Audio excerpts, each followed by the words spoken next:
کلام مقدس پرانے عہد نامہ میں سے خروج کی کتاب اس کا 12واں باب فسح۔ پھر خداوند نے ملک مصر میں موسیٰ اور ہارون سے کہا کہ یہ مہینہ تمہارے لیے مہینوں کا شروع اور سال کا پہلا مہینہ ہو۔ پس اسرائیلیوں کی ساری جماعت سے یہ کہہ دو کہ اسی مہینے کے 10ویں دن ہر شخص اپنے آبائی خاندان کے مطابق گھر پیچھے ایک برہ لے، اور اگر کسی کے گھرانے میں برہ کو کھانے کے لیے آدمی کم ہوں تو وہ اور اس کا ہمسایہ جو اس کے گھر کے برابر رہتا ہو دونوں مل کر نفری کے شمار کے موافق ایک برہ لے رکھیں۔ تم ہر ایک آدمی کے کھانے کی مقدار کے مطابق برہ کا حساب لگانا۔ تمہارا برہ بے عیب اور یکسالہ نر ہو، اور ایسا بچہ یا تو بھیڑوں میں سے چن کر لینا یا بکریوں میں سے، اور تم اسے اس مہینے کی 14ویں تک رکھ چھوڑنا، اور اسرائیلیوں کے قبیلوں کی ساری جماعت شام کو اسے ذبح کرے، اور تھوڑا سا خون لے کر جن گھروں میں وہ اسے کھائیں ان کے دروازوں کے دونوں بازوؤں اور اوپر کی چوکھٹ پر لگا دیں، اور وہ اس کے گوشت کو اسی رات آگ پر بھون کر بے خمیری روٹی اور کڑوے ساگ پات کے ساتھ کھا لیں۔ اسے کچا یا پانی میں ابال کر ہرگز نہ کھانا، بلکہ اس کو سر اور پائے اور اندرونی اعضاء سمیت آگ پر بھون کر کھانا، اور اس میں سے کچھ بھی صبح تک باقی نہ چھوڑنا، اور اگر کچھ اس میں سے صبح تک باقی رہ جائے تو اسے آگ میں جلا دینا۔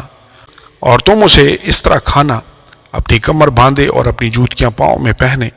اور اپنی لاٹھیاں ہاتھ میں لیے ہوئے۔ تم اسے جلدی جلدی کھانا، کیونکہ یہ فسح خداوند کی ہے۔ اس لیے کہ میں اس رات ملک مصر میں سے ہو کر گزروں گا، اور انسان اور حیوان کے سب پہلوٹوں کو جو ملک مصر میں ہیں ماروں گا، اور وہ مصر کے سب دیوتاؤں کو بھی سزا دوں گا۔ میں خداوند ہوں، اور جن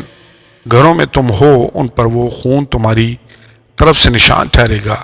اور میں اس خون کو دیکھ کر تم کو چھوڑتا جاؤں گا۔ اور جب میں مصریوں کو ماروں گا تو وبا تمہارے پاس پھنکنے کی بھی نہیں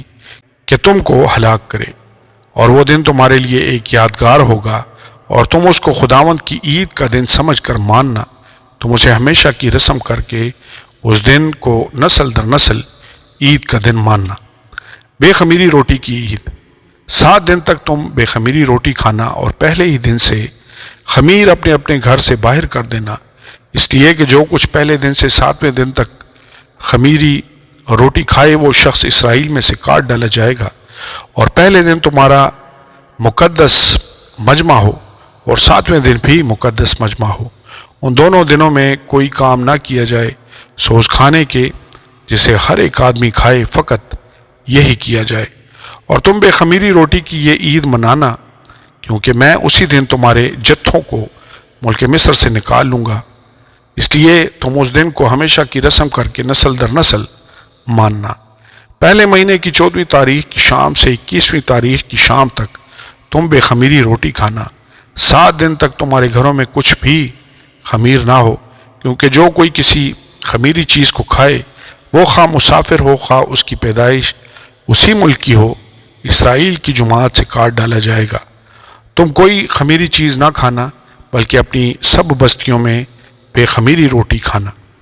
پہلی فسح۔ تب موسیٰ نے اسرائیل کے سب بزرگوں کو بلوا کر ان کو کہا، اپنے اپنے خاندان کے مطابق ایک برہ نکال رکھو، اور یہ فسح کا برہ ذبح کرنا، اور تم زوفے کا ایک گچھا لے کر اس خون میں جو باسن میں ہوگا ڈبونا، اور اسی باسن کے خون میں سے کچھ اوپر کی چوکھٹ اور دروازہ کے دونوں بازوؤں پر لگا دینا، اور تم میں سے کوئی صبح تک اپنے گھر کے دروازہ سے باہر نہ جائے، کیونکہ خداوند مصریوں کو مارتا ہوا گزرے گا۔ اور جب خداوند اوپر کی چوکھٹ اور دروازہ کے دونوں بازوؤں پر خون دیکھے گا تو وہ اس دروازہ کو چھوڑ جائے گا، اور ہلاک کرنے والے کو تم کو مارنے کے لیے گھر کے اندر آنے نہ دے گا۔ اور تم اس بات کو اپنے اور اپنی اولاد کے لیے ہمیشہ کی رسم کر کے ماننا، اور جب تم اس ملک میں جو خداوند تم کو اپنے وعدہ کے موافق دے گا داخل ہو جاؤ تو اس عبادت کو برابر جاری رکھنا۔ اور جب تمہاری اولاد تم سے پوچھے کہ اس عبادت سے تمہارا مقصد کیا ہے تو تم یہ کہنا کہ یہ خداوند کی فسح کی قربانی ہے جو مصر میں مصریوں کو مارتے وقت بنی اسرائیل کے گھروں کو چھوڑ گیا اور یوں ہمارے گھروں کو بچا لیا۔ تب لوگوں نے سر جھکا کر سجدہ کیا اور بنی اسرائیل نے جا کر جیسا خداوند نے موسیٰ اور ہارون کو فرمایا تھا ویسا ہی کیا۔ پہلوٹوں کی موت۔ اور آدھی رات کو خداوند نے ملک مصر کے سب پہلوٹوں کو، فرعون جو اپنے تخت پر بیٹھا تھا اس کے پہلوٹے سے لے کر وہ قیدی جو قید خانہ میں تھا اس کے پہلوٹے تک، بلکہ چوپایوں کے پہلوٹوں کو بھی ہلاک کر دیا۔ اور فرعون اور اس کے سب نوکر اور سب مصری رات ہی کو اٹھ بیٹھے اور مصر میں کوہرام مچا، کیونکہ ایک بھی ایسا گھر نہ تھا جس میں کوئی نہ مرا ہو۔ تب اس نے رات ہی رات میں موسیٰ اور ہارون کو بلوا کر کہا کہ تم بنی اسرائیل کو لے کر میری قوم کے لوگوں میں سے نکل جاؤ اور جیسا کہتے ہو جا کر خداوند کی عبادت کرو، اور اپنے کہنے کے مطابق اپنی بھیڑ بکریاں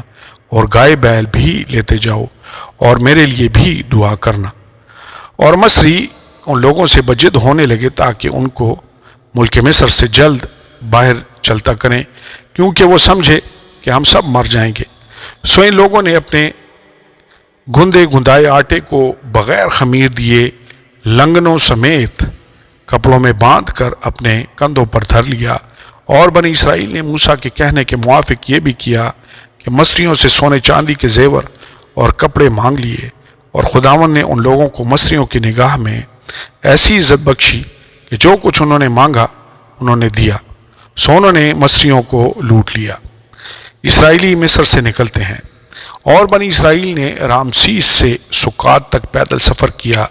اور بال بچوں کو چھوڑ کر وہ کچھ 6 لاکھ مرد تھے، اور ان کے ساتھ ایک ملی جلی گروہ بھی گئی،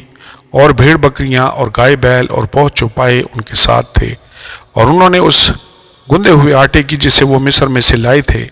بے خمیری روٹیاں پکائیں، کیونکہ وہ اس میں خمیر دینے نہ پائے تھے، اس لیے کہ وہ مصر سے ایسے جبراً نکال دیے گئے کہ وہاں ٹھہر نہ سکے اور نہ کچھ کھانا اپنے لیے تیار کرنے پائے۔ اور بنی اسرائیل کو مصر میں بود و باش کرتے ہوئے 430 برس ہوئے تھے، اور ان 430 برسوں کے گزر جانے پر ٹھیک اسی روز خداوند کا سارا لشکر ملک مصر سے نکل گیا۔ یہ وہ رات ہے جسے خداوند کی خاطر ماننا بہت مناسب ہے، کیونکہ اس میں وہ ان کو ملک مصر سے نکال لایا۔ خداوند کی یہ وہی رات ہے جسے لازم ہے کہ بنی اسرائیل نسل در نسل خوب منائیں۔ فسح کے لیے ضوابط۔ پھر خداوند نے موسیٰ اور ہارون سے کہا کہ فسح کی رسم یہ ہے کہ کوئی بیگانہ اسے نہ کھانے پائے، لیکن اگر کوئی شخص کسی کا زرخرید غلام ہو اور تو نے اس کا ختنہ کر دیا ہو تو وہ اسے کھائے، پر اجنبی اور مزدور اسے کھانے نہ پائے، اور اسے ایک ہی گھر میں کھائیں، یعنی اس کا ذرا بھی گوشت گھر سے باہر نہ لے جانا، اور نہ تم اس کی کوئی ہڈی توڑنا۔ اسرائیل کی ساری جماعت اس پر عمل کرے۔ اور اگر کوئی اجنبی تیرے ساتھ مقیم ہو اور خداوند کی فسح کو ماننا چاہتا ہو تو اس کے ہاں کے سب مرد اپنا ختنہ کرائیں، تب وہ پاس آ کر فسح کرے، یوں وہ ایسا سمجھا جائے کہ گویا اسی ملک کی اس کی پیدائش ہے، پر کوئی نامختون آدمی اسے کھانے نہ پائے۔ وطنی اور اس اجنبی کے لیے جو تمہارے بیچ مقیم ہو ایک ہی شریعت ہوگی۔ پس سب بنی اسرائیل نے جیسا خداوند نے موسیٰ اور ہارون کو فرمایا ویسا ہی کیا، اور ٹھیک اسی روز خداوند بنی اسرائیل کے سب جتھوں کو ملک مصر سے نکال لے گیا۔ آمین اور آمین۔